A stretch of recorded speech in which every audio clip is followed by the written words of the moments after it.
So the next topic is starting of three-phase induction motors. So I will keep an eye on the time in case I overstep. Just one of you can chime in when you have 5 minutes too, so that I can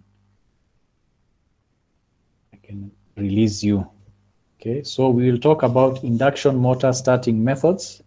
There are four main methods to begin with. We will just take three, and one of the major methods of starting we will deal with in the next lecture. I'll combine it with circle diagrams. Circle diagrams are the next thing we will be talking about. So we will do the first part of induction motor starting methods, and then we will move on to the rest in a future lecture. Okay.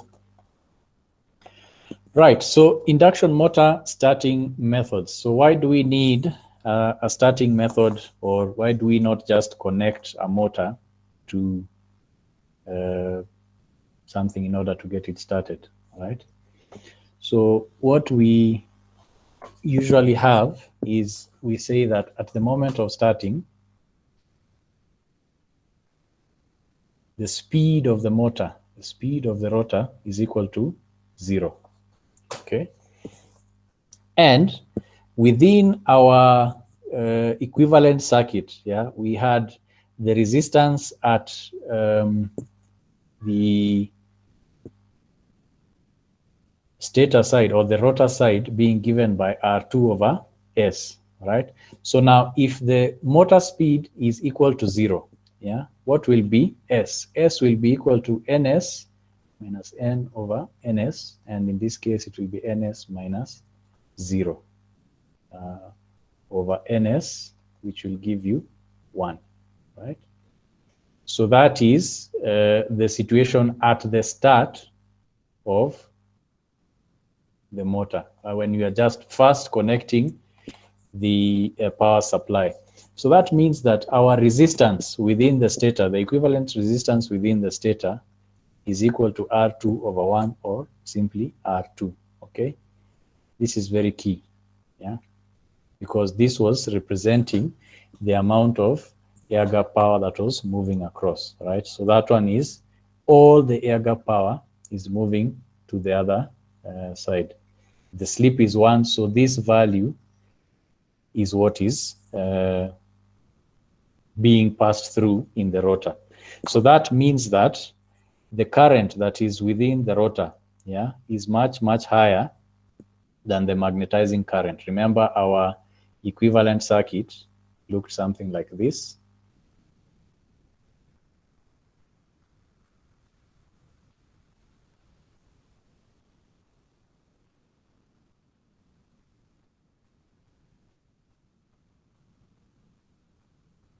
Okay, where we had R1, X1, X2, R2 over S, XM, and sorry, the other way around. R core and XM. And remember, we transferred the R core to the other side because we usually lump them together with the windage and friction losses that we go to, we put on the other side. So our current I2 here, this is I1, and this is IM.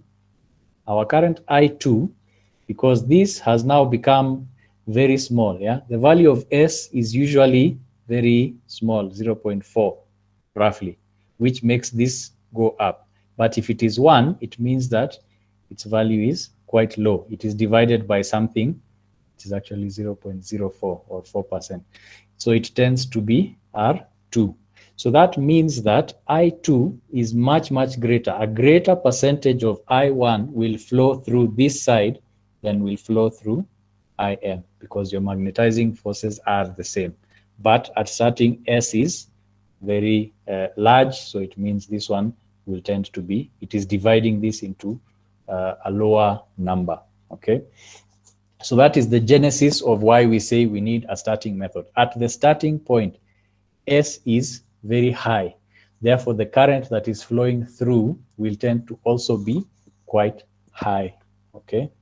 And that is the means by which. Now, at this particular point, we have a starting torque. And previously, we had talked of torque being equal to 3 times omega times I squared 2 over S. Okay, we had given such an amount. Therefore, starting torque Ts will be given as omega at starting I squared starting times R2 over S. Now, S at starting is equal to 1, so you can erase that. So that gives you the value of your starting torque. Whereas, on the other hand, full load torque is given by, TFL is equal to 3 over omega S. Actually, this is synchronous, not starting, times IFL, not IS, FL, times R2 over the slip at full load, whether it's 4% or whatever it is. So what is the ratio of the torque? What is the comparison between the torque when you are starting the motor and the torque when it eventually reaches its full load speed? So let's give the ratio of that, TS over TFL. TFL,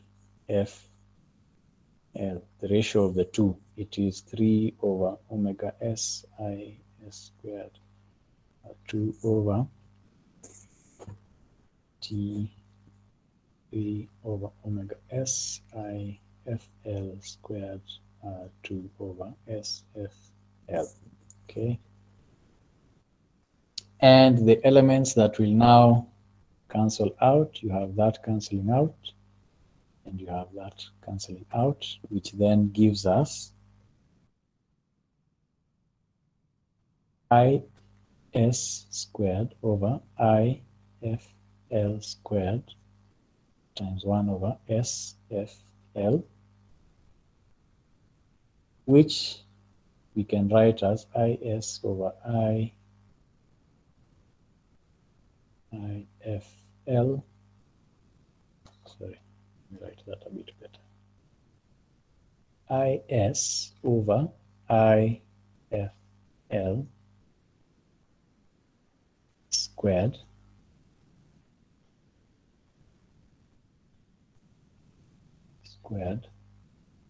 times 1 over SFL will give you SFL. Okay, so the ratio of the torques, the starting torque to the full load torque, is proportional to the square of the ratio between starting current and full load current, right? Times the value of the slip that is there, okay? So let's say that the ratio of starting current over full load current, which is a common assumption, is say 5 to 6%, okay?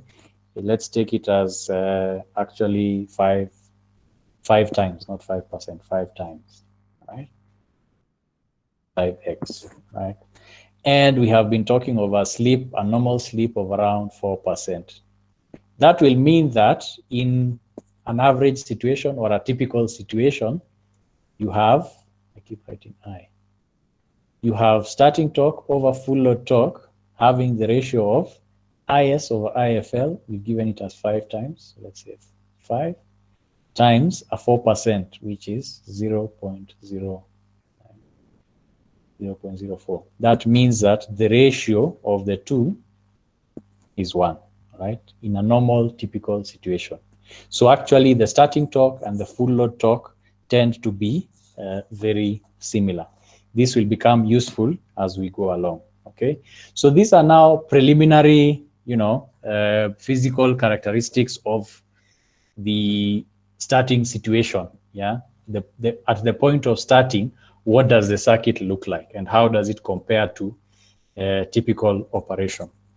Yeah. So now we have established that this ratio between the two, IS over IFL, is very high. Yeah. You have 5 times the amount of current typically as you would during normal operation. Excuse me. So during normal operation, what would happen? Yeah, you would have, if in normal operation, let's say full load, if your motor takes, say, 60 amps, it would mean that at starting, you would then have 5 times that. So your starting current would be equal to 300 amps. All right. That's a massive, massive amount of current.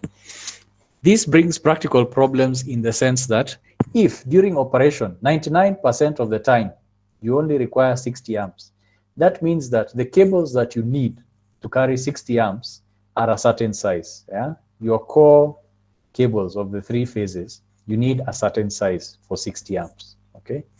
If you require the same cables to carry 300 amps, they are likely to melt. Okay. So what do you do? Yeah, you would then be in a problem that you would have to have huge cables that would be big enough to carry 300 amps, whereas 99% of the time, you only need them to carry 60 amps. Practically, that's a waste of resources, isn't it? You have tiny cables that are needed, but just because of the starting current, at this particular instant, you need to have cables that are this big. So what do? The aim of starting methods within 3-phase motors with respect to 3-phase induction motors aims to reduce the current at starting to a level that is manageable. So let's have a look at 3 of these methods of starting. Okay, I said we will look at 3, and we'll look at the 4th one as we move along. So number 1, first method we look at is direct on line. In industry, you will then hear of DOL, right? You will talk of a DOL starter method, okay? And this will then look like you will have your motor, let's call it that, and it will be connected like so, okay? You will have a voltage applied directly and a starting current applied directly to your motor, okay? Here in this case, as typical, you would have IS over IFL being equal to 5, and it will lead to what we had talked of before, TS over TFL is equal to 1. So your starting torque is roughly equal to your full load torque. However, your starting current is 5 times your full load torque. Now, believe it or not, there are some applications where this is not a problem. So 60 amps, 300 amps is not a problem. Yeah, this is usually in small or low rated machinery. Okay, these are the areas where we would make use of that. So we say low rated motors, right? That is the application. Before we go to the second application, give me 30 seconds.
Okay, my apologies. The phone call there. Sorry, Cherono Stephanie, is the change of speed to discrete values, or do we have a continuous range of speed values that the motor can assume? Oh, I think that was with relation to the previous discussion on change of speed. Discrete values is there when you change the number of poles.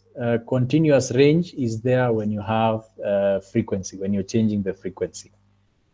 I hope that answers your question. How does the DOL reduce the starting current? It does not. Actually, that is the point of it. It does not reduce the current, okay?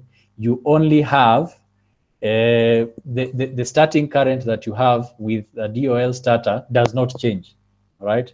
What we are doing in this case is we will have to overrate the cables such that they can carry the full load current. So, for example, if your current, and we have said this is for low rated motors, if your starting or your full load current is 0.5 amps, multiply it by 5, you would have, say, that would be 2.5 amps. So in this particular case, the 0.5 amps, the difference between a cable that would carry 0.5 amps and a cable that would carry 2.5 amps is not very big, all right? And therefore, you know, the impact or the cost of cabling or wiring this motor that is connected on direct online is not very big. So in such cases, that is where we have direct online starting, all right, where it is not uneconomical to size the cabling with respect to the full load. You take into account the full load current. So the second method is Stata impedance starting. I'm keeping an eye on the time. We still have 20 minutes. I think we will still make it. Okay. So Stata impedance starting. Sorry. Right. So with this method, you have, similar to what we had done before, you have your motor and it has its supply. Okay. But in this case, we apply an impedance before the motor and between the motor and the supply, right? So you have a voltage that is the main supply that is put into the motor, and there's a voltage drop across, a potential drop, and then you have a different voltage V2 reaching the motor, right? So what we have essentially, the motor circuit, if I can simplify it, one phase of the circuit will look like per phase will look like that, whereby this is the motor impedance and this is your impedance that you're applying on the stator, and this is your supply voltage, okay? This is V2, right? So what will happen is your V will be equal to V1, which is a voltage that is across the impedance that you have introduced, sorry, not equals, plus another voltage, which is the load voltage, what is seen by the motor, right? Therefore, your voltage that is seen by the motor is reduced by a certain ratio X. It's a reduction of the supply voltage by a certain ratio X. So this X, you determine it by changing the value of the impedance that you're putting into the motor, right? So this is your supply, this is your impedance, and this is your motor. And we said what the motor sees is a ratio X times the voltage that is applied. So how does that change our motor? All right. Now, the input current, I, that is the input, is the same that will go through to the motor. The only difference is here on direct online, we had an IS that was directly coming from the voltage. The only load in the circuit is the voltage that is there. Just checking. Okay, the only load is the motor. Here with stator impedance, we're introducing a load that gives you a reduction in the voltage. Consequently, the current itself will also be reduced by the same ratio of X, all right? So what this means is that if we look at our ratios again,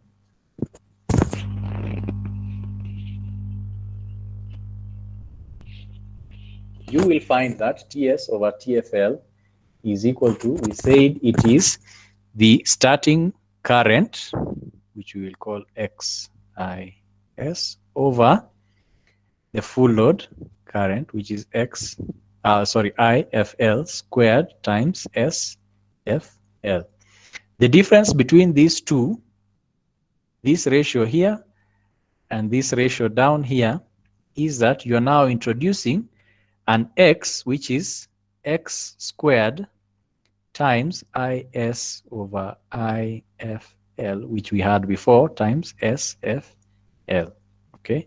Now remember, IS, if we assume it is the same motor, the IS purely from the motor itself over IFL was giving us a value, all this was giving us a value of 1.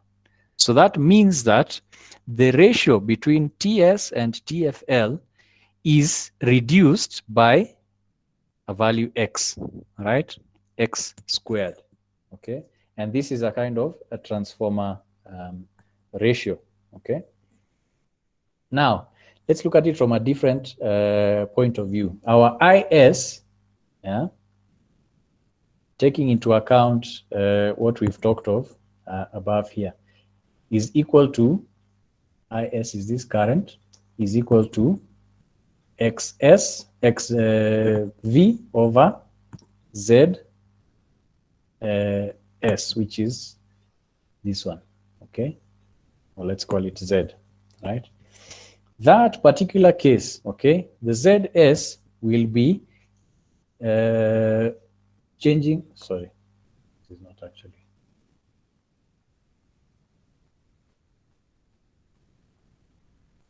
I've confused that. Actually, this one was correct. So we have the ratio TS over TFL being changed by the square of the ratio of voltage that is seen by the motor and voltage that is supplied into the motor, all right? So this means that TS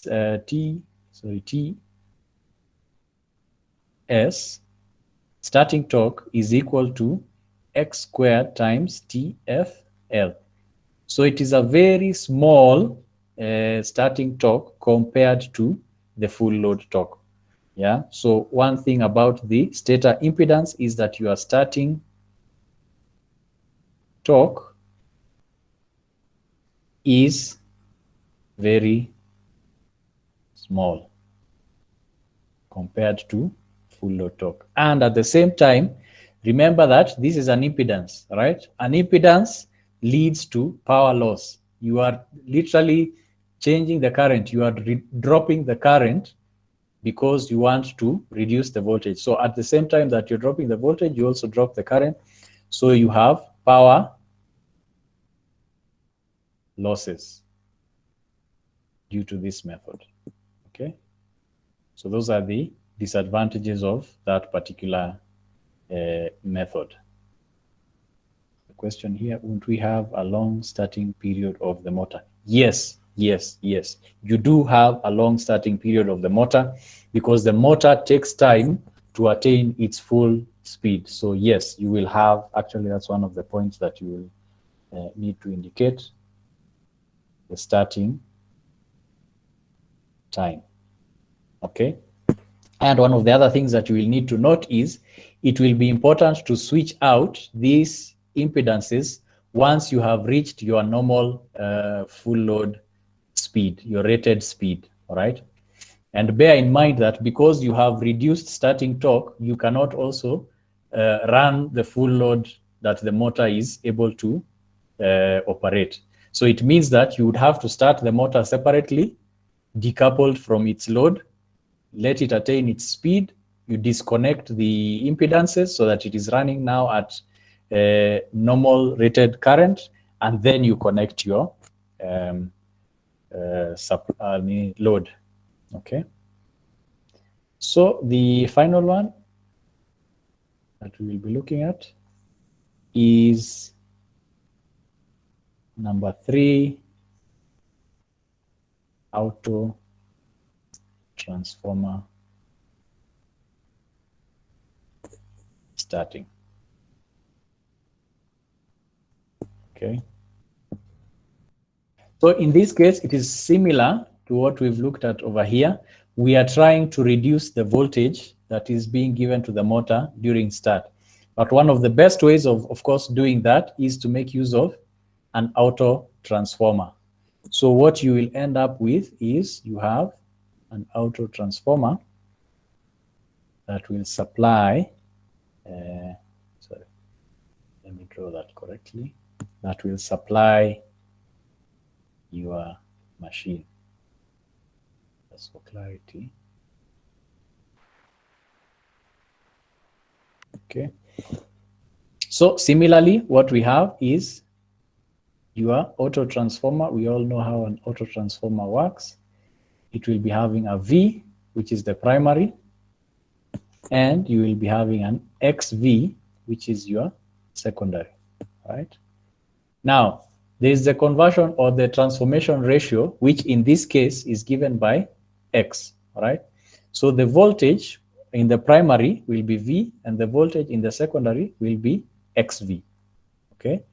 What about the current? The current, IS, in the line is IS, but on the other side, you will have an IS taken to the motor, which on the other hand will increase, all right? Remember, you have a transformation ratio. The power that is moving across the transformer will be changed, yeah? So your IS is equal to XV over ZSC, which is the value of the impedance of that particular motor, okay? So what's the ratio of torque that we had looked at before? So TS over TFL is given by what? It is X times ISC, which is the amount that we have talked of there, over IFL, okay, squared times SFL, right? Now, the IS of the motor, did I call it ISC up here? I didn't call it ISC, I called it IS.